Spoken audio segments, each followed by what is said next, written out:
sound we like the Blazers. And I, of course, am Brandon Mullen. Definitely not taking my daughter's music class with me today. Over there, it's Connor Berger. Connor, what's up? Wow, yeah, no, again, the lessons, I think, are paying off. I'm sorry that I didn't join it. I'm sorry that I didn't join in. I didn't feel the inspiration just yet. Do you know, is that a song you're familiar with? That's a song? Okay, it's a real song. So funny story. I met somebody else. We were talking about kids, and I said music together, and they said music together, and then they were like, hello, and then we started singing together. It was very funny. Wow. This is like the cleanup song, kind of, a variant. It's a welcome into the room song, and you go around the room and say, hello to name, so glad to see you. And then there's a goodbye song. There's all sorts of songs, Connor. It's great. It's really fun. Parker's having a ball. 10 years from now, when I have a child, I'm going to message you and be like, I made it. I made it to that song. Hey, and they have like multi-generational music together. That's the wrong term, but like multi-age. So like Parker is not quite a year old, but they have like 3-year-olds and 4-year-olds, and then they have ones that are specifically for older kids. Anyway, it's awesome. It's a ball.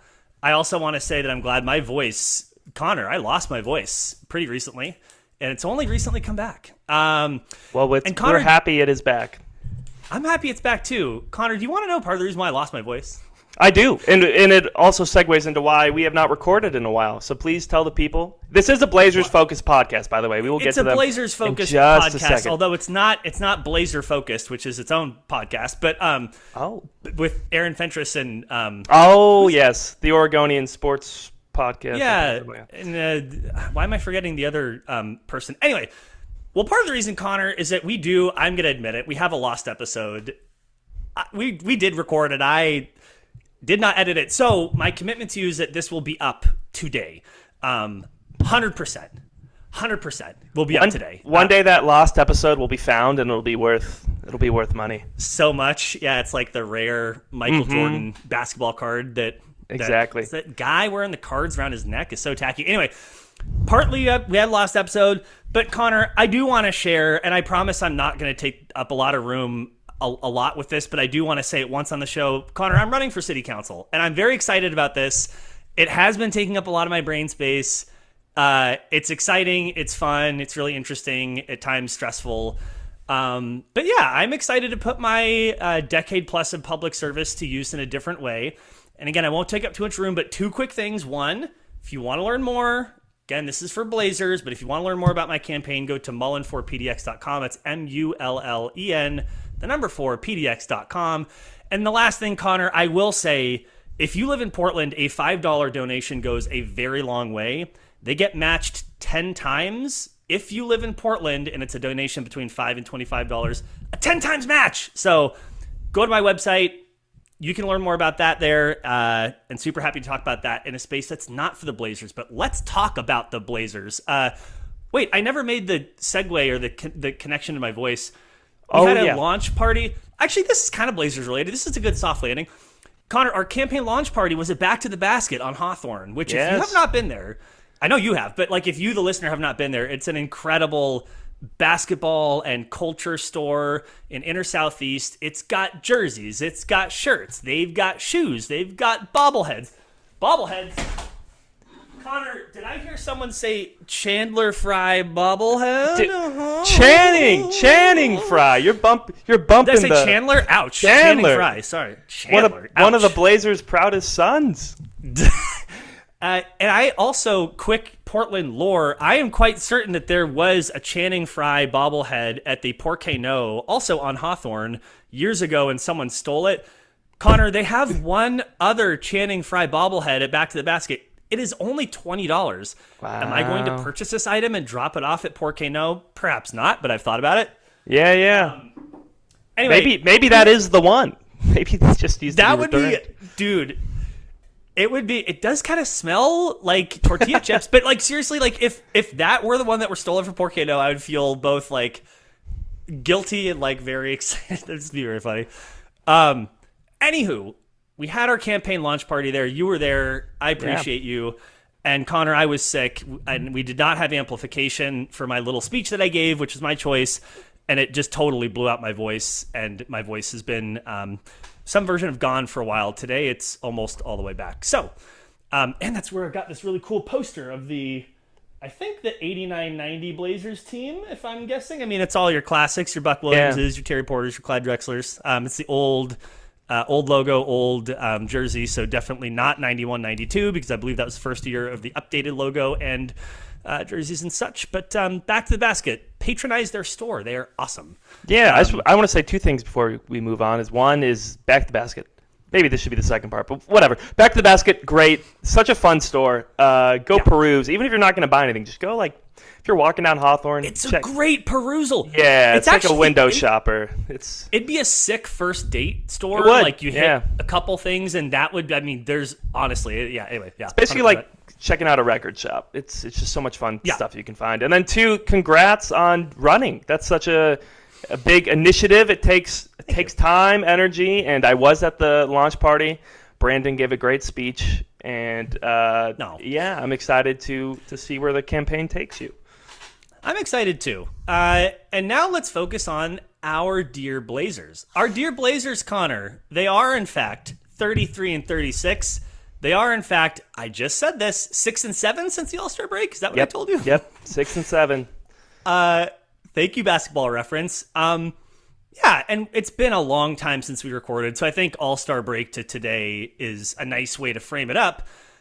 Connor, I want to kick the question to you, but like I am just kind of looking, and it's looking a lot like win, loss, win, loss, win, win, loss, win, loss, win, loss, win, like dooka dooka dooka dooka dooka dooka dooka dooka dooka dooka dooka dooka. Is this what you expected? Like this stretch of this is a loaded question. For this stretch of the schedule, when we were looking at it before, were we thinking they would go slightly below 500, or were we thinking perhaps something else? We really, loaded, and our eyes were wide. Loaded like a baked potato, buddy. Loaded like a baked potato. I thought this was going to be like the Blazers' time. Like right before the All-Star break, Denny was coming back. People were becoming healthy. Scoot's back. Drew and Jeremy. Like this team that has struggled with health all season finally kind of reaches some stable ground. Like, yes, Shaedon Sharpe is out, but you've got Denny, who's your all-star, and you've got all the supporting cast around him besides Shaedon. And not only that, the schedule got really soft. And instead of like softer than a baked potato, Connor. Boom, two baked potato references. This segment is brought to you by the Potato Farmers of America. Yeah, it's Idaho we salute affiliated. your service. But it's disappointing, and I've been confused lately watching this team because this was like finally going to be the time to put it together. They move up in the play-in race. There's a very gettable 8th spot in the play-in race, and that we all know that makes a huge difference between 9 and 8, because you get 2 chances to win 1 game versus you have to win 2 games in a row, and they just have not capitalized on it. Like they look They look the shakiest they've looked all season. So instead of like trending upwards, they actually seem to be trending downwards with some dispiriting performances and wins, and then some dispiriting losses too. And we can talk about some of those. And there's a kind of lot that you did a great job setting that up, by the way. Like you're getting good at this podcast thing. Thank you. But like looking at, first of all, I just want to announce. I was at a couple of the games in person, which was great. I was at both the Pacers and Hornets game on the 8th and the 10th. 1 win, 1 loss. But macro, and maybe Connor, this was the last episode where I just really was hammering home Denny Avdia. Please have a seat, bro. Can you please look at the chair? Look at how comfortable it is. Look at how the NBA has provided you support to sit with your shins totally at a 90-degree angle. So comfortable. Just sit down. Like, why are you playing through a back injury? And maybe this was, even before the All-Star break, why are you playing? I'm still feeling that way. Like, I know that he's had some games where he's looked fine. Like, he had moments during, again, like, it's just different when you're in person. I don't know. Like, but moments during the Pacers and Hornets game, we're like, oh, there's Denny. And then moments during those games, you're like, oh, is he wincing? Is this part of the theatrics of trying to draw a foul, or is he really hurt? So does this, I know that we already talked about it. Again, I can't remember if it was the last episode or not. I think it was. Is it concerning to you that he's just grinding through it? Like a potato? No, okay, that one didn't work. I don't know if the level of concern is still as much as it was when it looked really, really clear. Like, I do think he's reached a little bit more stability, but I think it explains why his play is still down for sure. Like, he has not looked like himself. Some games, yeah, it's like you said, there's moments in games where it's like, oh, there it is, he's back. And then the next game, there's like little moments where he doesn't drive super hard at the rim, or he's not as aggressive, where it's not the Denny that we kind of got so used to when they were on fire. I trust that they're not going to put him out there in a situation where his back is going to get worse, but I do think you have to like, come on, like. So wait a minute. Can I keep going? I'll come back to it.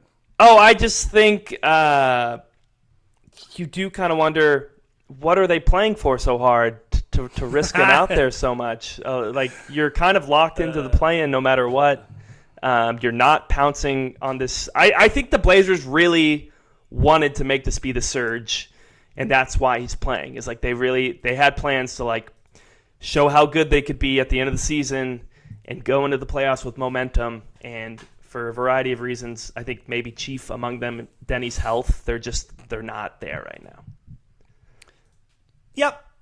I say this a lot. Fair. And let's look at the stats. Like, so Denny Avdia, before he tweaked his back, averaging 26 points, effective field goal percentage of 53.5%. Since he hurt his back, 17.7 points, 47.4 effective field goal percentage. A lot of his other stats actually didn't move around a whole lot, but his ability to, especially to like get past people, get downhill, contort his body, draw a foul, the drawing the foul and the making the shot part, both important, and having the burst to do that and enough lift to get where he needs to go, it just hasn't been the same. His numbers have suffered. I don't think that's a coincidence at all. And look, I still don't think that he's right. And I'm not saying, I wonder if I have to be like less free of the mouth now, Connor. But like, I want to be mindful that like you, I'm not saying, oh, there's something like they're making. It's not like they're giving him cortisol shots. This is not. What's the football Friday Night Lights? It's not. Is that a sequence in Friday Night Lights? Yeah, the guy. I think so. Man, I'm so much older than you. But the football player gets the cortisol shots in his knee and it blows out his knee. But like, I'm not saying that. And I think we've already talked about it. Denny's a prideful dude. He's a tough dude. He wants to play, and part of diagnostics from a human doctor to a human patient is what you can see, feel, touch, image. And part of it, Connor, is what the human patient tells the human doctor. Mm-hmm. Right. And like, so I think I'm not suggesting anything, but one potential likely scenario is that Denny's a tough dude. He wants to play. And so he's kind of like, yeah, I'm fine. I'm fine. I'm good. I just don't think that's the right move. But, if you're not concerned, I'm not concerned. Maybe there's some concern. It's I'm not still no a little concern. concerned. And the thing is, and like, this is not, I don't know if this makes for great radio or not, and I'll end it after this and let you take us somewhere else. But like, obviously he made his All-Star game. Awesome. Check it off the list. Yes, the Blazers want to win. They're so far, mathematically still a threat, but there's virtually no threat of them falling out of the play-in. So it's like, you may as well. I mean, you're pretty close, like you said, to the 9th seed. Go ahead and push. Golden State is in a bit of a free fall, and Clippers have been doing relatively well, but they're on a 2-game skid, so why not push? But I don't want this to affect 2027 and 2028. That's the thing. That's all. Yeah. So. Well, and I think your concern was in the right place to begin with, because when we had that discussion on the Lost episode, I remember distinctly the Philadelphia 76ers game. It was like 2 games before the All-Star break. Denny came back, or it was one of his first games back after kind of taking some extra rest, and he was like on fire, and he looked just like himself. And I wrote this article about a healthy Denny Avdia makes a night and day difference. I asked him after the game, I said, did you feel a difference in mobility? He said 100%. Like, he's like, you wouldn't believe. He was like, you wouldn't believe how much. You wouldn't believe. He was like, you Bro. wouldn't believe how much better I feel. And I believed him because it looked like it. But Okay. But here's what I'm going to say is like it just shows how finicky back injuries are because clearly it hasn't stayed at that since then. And he had the injury in the Phoenix game where he had to leave early. So like my point is that like I think this is just like a progressing or an evolving situation from game to game, from week to week, and like you hope that it just keeps trending towards the better. But it's hard to say. That's fair, and I said I was done with this, but just to tag onto what you just said, when you have a finicky injury like that, it feels to me the most mindful approach would be to totally overshoot your conservative estimate, and you don't wait for, again, it's maybe a human-to-human thing, you don't wait for the player to be like, oh yeah, I'm fine. Even if you feel great tomorrow, you're sitting for like 3 weeks. Like, we want you to feel great for 2 weeks in a row as you're working out, because it is the back is important. Maybe I should clip in that I had a whole like back rant on the last episode's getting a lot of play today, Connor. All right, Denny Avdia, hope you get better soon. Moving on. Also his 3-point shooting is like falling off a cliff since he's been back. That's another thing. Yeah, everything is short. Everything is short. It's pretty frustrating. But kind of speaking bigger picture about the team, it's been a confusing season, I think, because there's almost different phases, and this is kind of the season begins. There's some stuff with the FBI happens. Anyway, they start off really hot, though. What do you mean? Exactly. What do you mean? That's the gift that keeps on giving. So the season Blazers starts. gonna fire that dude anytime soon? Anyway, yeah. I don't know. I think if he accepts the plea deal, then it's like we can take the acting off of whoever the Blazers coach is. Until then, or next season, it's confusing. And there's your Chauncey Billups update. Moving on. Yeah, but the season starts. They're surprising people. Denny is great. They've got everybody. All of a sudden, injuries start happening. They kind of have to. Oh, and I should have mentioned they're playing that fast, kind of up-tempo style on defense and offense. All these injuries happen. They have to adjust play. They have to slow it down. They kind of build everything around Denny because he's the best player available and he's on a tear and he's becoming an all-star. But you're kind of with this patchwork group with like two-way guys and whoever's filling in and next man up, and they go through like a month of adjusting. That is hard, and they lose a lot. And then all of a sudden, they like figure it out. They solve the puzzle. They kind of learn how to play around Super Denny at the point, and they win. They go on this streak. It's awesome. Everybody's feeling great. Then Denny gets hurt. And then people start coming back. You get Drew back. You get Scoot back. And it's like, not only are you now adjusting to Denny being hurt, who is kind of the whole system, but now you're trying to work in other guys who are ball dominant, who like to play on the ball more, who need touches, blah, blah, blah. And like, ever since then, they have not been able to kind of figure out this like latest stretch. And it just has been like, kind of like whiplash as a fan or as somebody covering the team of like, the different iterations of what they've had to be, and it just is kind of frustrating in the end. And I think now some of their issues that they've had all season are catching up to them because Denny isn't papering over them with how great he is, like 3-point shooting, like turnovers, like rebounding, and like they were winning a lot of close games during that stretch. So I think just some things are catching up to them. Because they need to have like their better players play lights out, given their talent level, and they haven't. Yep. Also, if you had told anyone at the beginning of the season that at this point in the season that they'd be 3 games below 500, sure, right? Yeah. I don't think that. Yeah, I don't have them up in front of me. Actually, maybe I could Google it, but like. What were the projections, win total projections of the Blazers this year? This is like right around where it was. And I think the whiplash, though, of like up and down is why it's hard for people to take more than it is, you know? I understand. And there also maybe is a portion of this, and I couldn't find this either. I did great prep, Connor, but like the NBA's pace of play, like there was a lot of chatter earlier in the year, and maybe most notably from Steve Kerr, basically saying we're playing so fast, people are getting injured.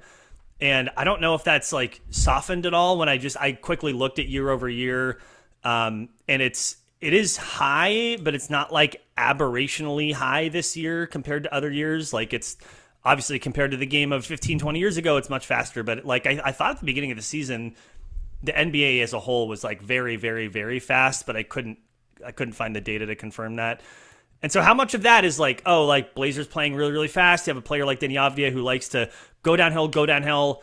And then how much of this is like kind of the whole league adjusting back the other way. And I don't know, like also like the Blazers are not fully baked, like, and nowhere near that. Right. Yeah. So yeah. Well, and I should have mentioned this too, but like the defense is not where it was or what we expected. The defense is definitely not where it was. And I think people thought that was going to be what would paper over a lot of these mistakes, is they'd be so good at defense, and they're just like a below average defensive team, and they're a below average offensive team. So it's just there, and they kind of. And I think some other macro narratives are like, you know, the shine maybe coming off of Coach Splitter a little bit, right? It's like, and I you know, I'm not. Just that is a narrative that's out there. Okay. That like, you know, again, maybe like new coach, new system, players playing a certain way. And then at some point it's like, oh, like maybe we didn't find the next Spo, which, you know, and I think too, he doesn't have the cogs that work for his system. Really. It's like, he loves 3-point shooting. He's kind of like a more modern offensive coach, and the Blazers are really, and Vit Krejci was gonna come in and solve it. No, like they needed shooting desperately, and just like nobody has really been able to shoot, and that's a problem.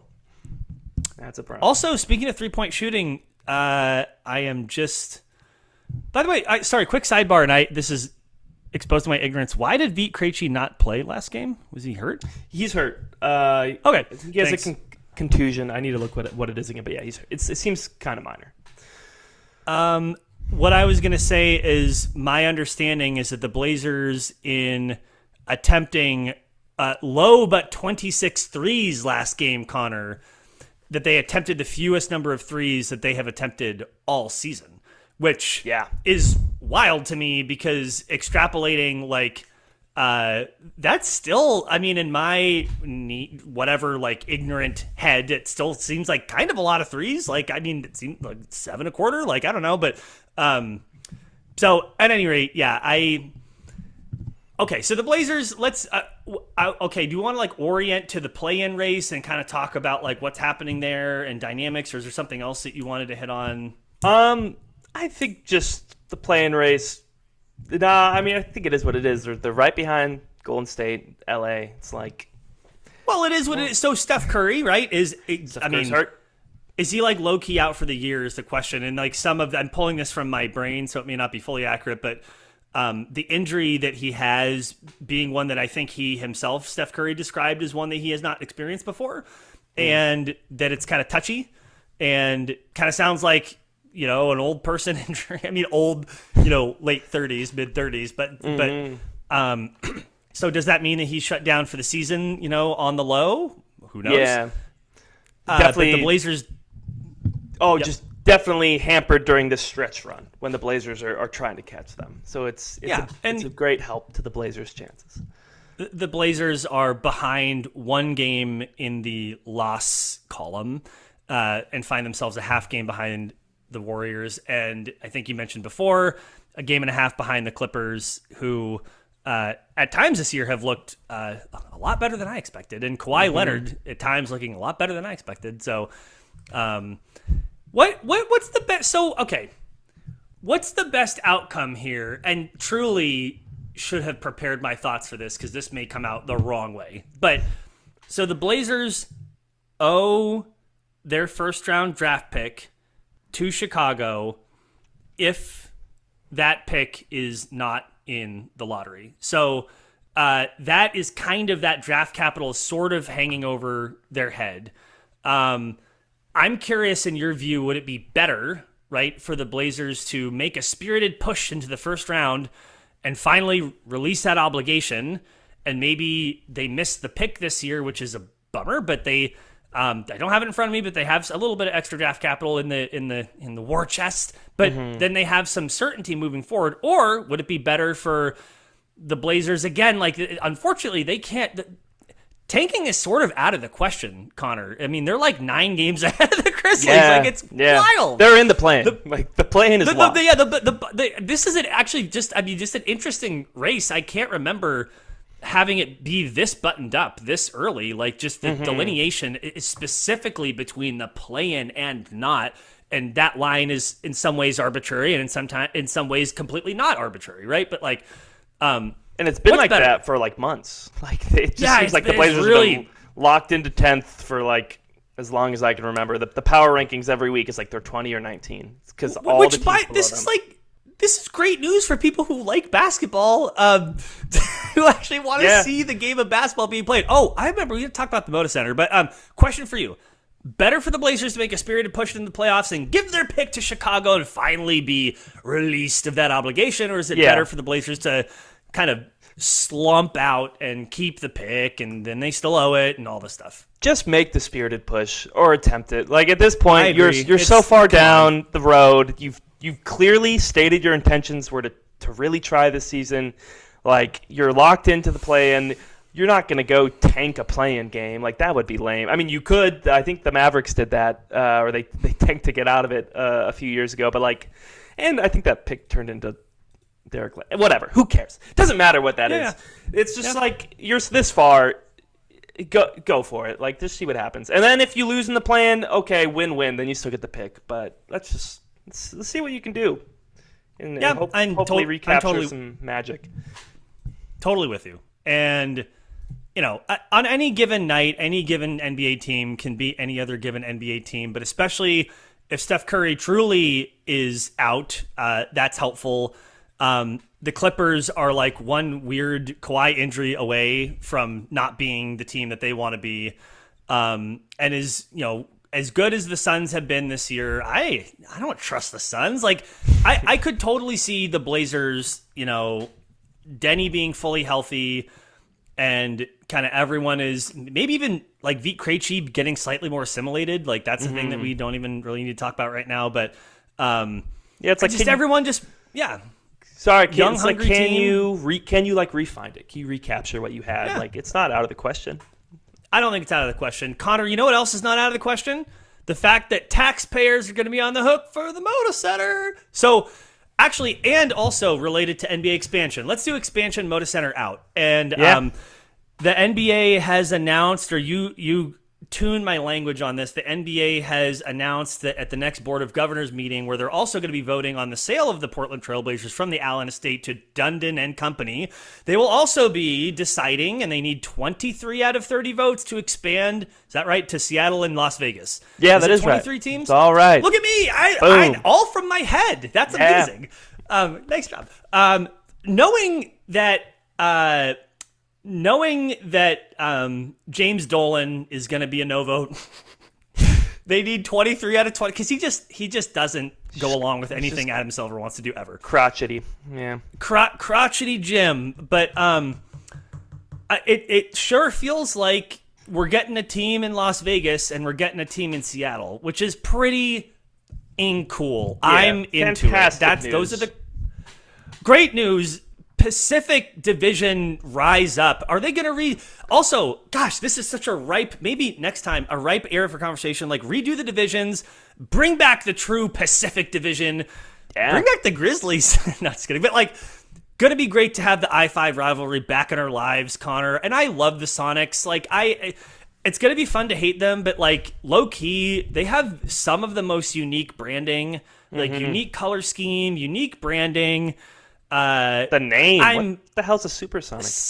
It's the sonic boom that happens from a jet moving at supersonic speed. Is that really what that is?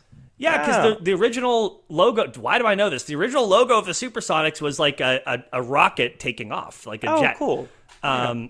Cool logo, by the way. But Yeah, man, I'm so happy for Seattle fans too, and like just to and this does dovetail into the Moda Center conversations, but for them to have their team ripped away from them in a flight of billionaire fancy, and then now to regain their team is fantastic. So, do you remember when, if this were voted on, when we're looking for what season? Yeah, both of the. They've inaugurating themselves. So this is the first vote of several, but it's the cool part is it's exclusively Seattle. Do we get to vote in Las Vegas? Can I vote? Yeah, yay! Put 2 yays in there. It's exclusively for Seattle and Las Vegas, and they would be targeting the 28-29 season. So it's pretty quick. It's upcoming. That's cool. Yeah, and it seems from Sham's initial reporting, it's like there is momentum that people think this is going to happen. Yeah, I don't think that they wouldn't. It seems incredibly unlikely that they would bring it to a vote and not have already done the whipping, right? The vote whipping that they need to do. That's already been done in the background, is my sense.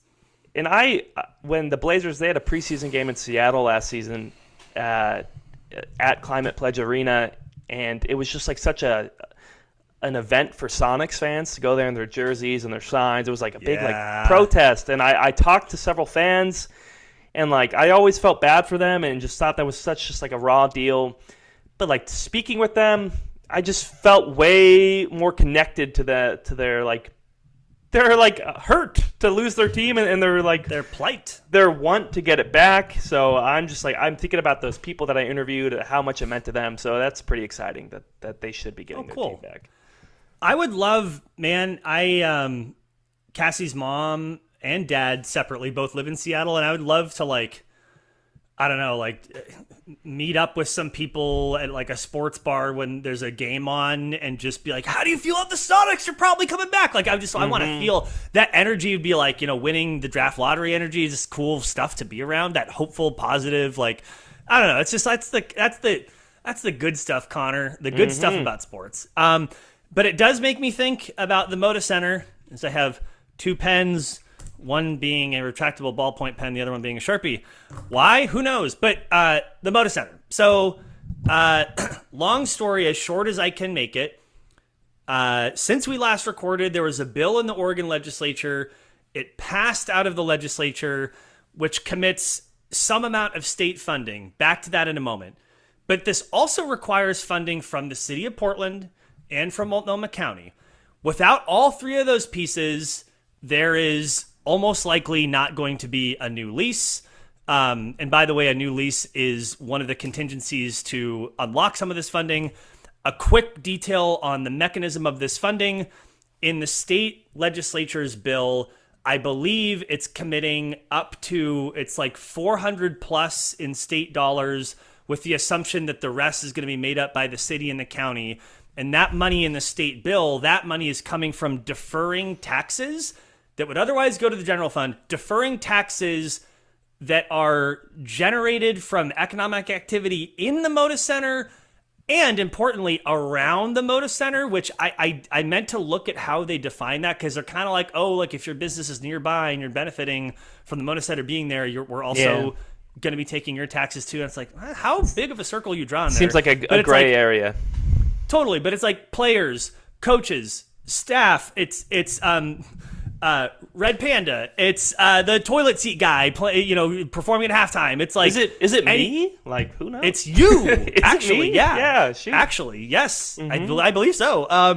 I'm in the jock tax. I think you might be in the jock tax. I'm a Look jock. At you. You really made it. I'm a jock. You are a jock. You made it. It's that new haircut. But so what this means to me, Connor, and let's get your opinion. Boy, 7 minutes we have. 7 minutes we have. I'm all over the place. This means, as far as we can tell right now, there is no commitment from the Trailblazers in this funding at all. Right now, as it stands, this commitment is entirely public. Public. And listen, this is the reason why Seattle lost the Sonics. They said, we don't want to do public funding for this. The billionaire said, bye, and he took the team to Oklahoma City. So I will reserve my comments to open the floor to you. Like, tell me, A, did I miss something in those deets? And No. B, kind of like, what do you think is gonna happen? What do you want to have happen? Yeah. Like, and I'm happy to slide in at the last second, but go Well, for it. I definitely think you're more of the expert on this particular subject, but like, yeah, no, this is your wheelhouse. It's not that I've been following it much too closely. But like, I mean, I'm so for the Blazers that like, I feel like I'm so biased. I'm like, we'll do what we need to do, but I think it's gonna Connor wants to could get- pay that jock tax. Yeah, Believe like, me. pay the money. No, it could get messy. Like it sounds. I don't think Yeah. a lot of people in the public, the non-sports people, are gonna be thrilled about paying this. And I think part of it is like Dundon. As far as billionaires go, it's like he's not the richest billionaire, and I think like it's like he had to sell part of his stake in the Hurricanes to help finalize the sale with the Blazers. So like, And he has an ownership group around him too. It's not just him, that's true. Yeah. right? There's Yeah, so he's yeah, not you even got the providing all funding. Panda Express people in there. You Yes. got some other people. So like, I don't know. Like, I think you and I are both always on the lines of like, it's okay to have some healthy worry about the deal. Like, you should always have a little bit of like healthy skepticism about. Oh, I was about worried. if it's I gonna- was real worried. Yeah, like so like I remain there, and I'm just kind of like, well, let's see how the public reacts over the next year or so to what this deal is sounding like it's going to be. Yep. And my reading of the leaves of tea is that this is going to be an easier sell with the county than the city of Portland. This is not even, sorry, I shouldn't even say that. This is based off of publicly available information that there are people on city council who are not ultra stoked about how this process played out. The kind of came out of nowhere. All of a sudden it's an emergency. Tom Dundon is like getting in the governor's ear, getting in the mayor's ear, getting in the legislature's ear to like, hurry. We have the legislature is like legally bound to only meet for a month on even numbered years. So they didn't have much time anyways. And just kind of felt like it was thrust upon everyone real quick. And so there have been Portland city councilors who have been like publicly very skeptical to the point of like, Blazers, you need to demonstrate how this is going to benefit the public if we're going to be investing in this. And one way that I've heard this framed that I really appreciated, that helped me clarify my thinking a little bit, and then I'll share my opinion and then I'll be out. But was because you hear a lot about, well, the Moda Center is owned by the city. The city bought the Moda Center for $1. And the way I heard it framed, which I appreciated, was that sale was not the transfer of an asset, but rather the transfer of a liability that now needs $600 million worth of work.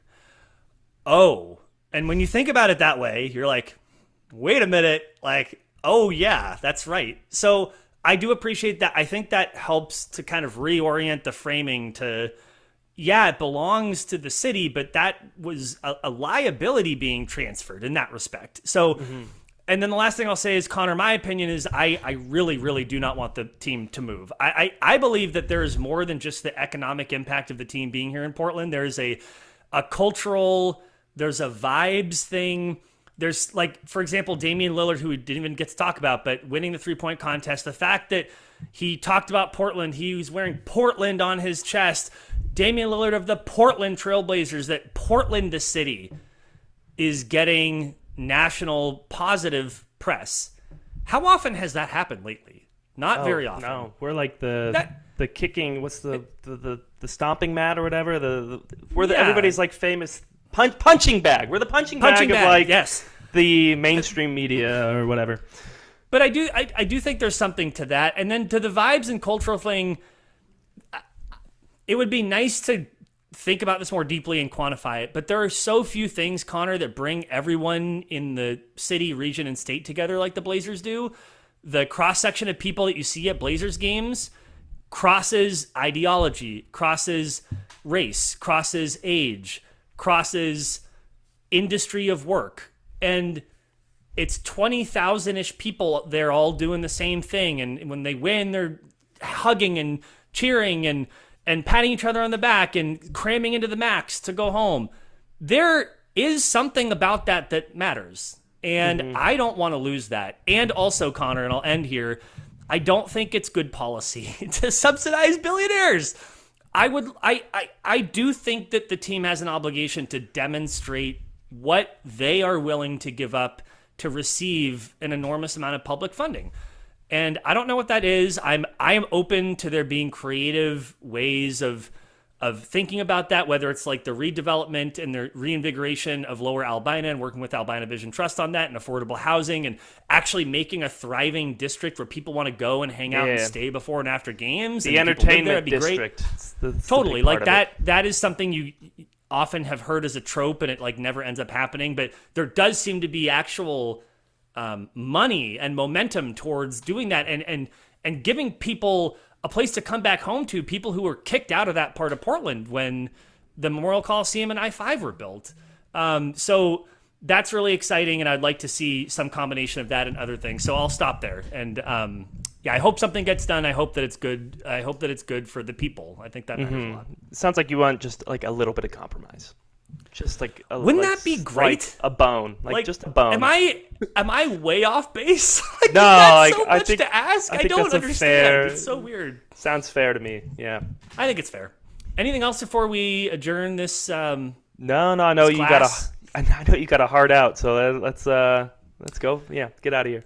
If you had anything else, but yeah, I'm meeting a friend actually down the street, someone I hadn't seen in a while. Shout out to Mark, and shout out to all of you out there. If you want to reach out to us, you can always do that at WeLikeTheBlazers.com. You can find our work, mostly Connor's work, at BlazersEdge.com. You'll see me there too, but not anything nearly as time intensive or comprehensive as Connor.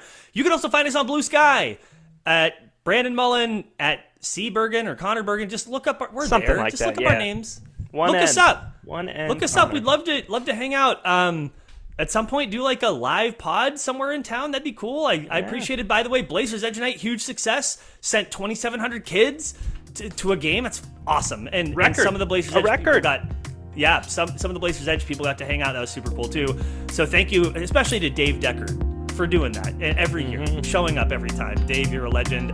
Okay, that's it. Appreciate you all. Thank you. Until next time, go Blazers.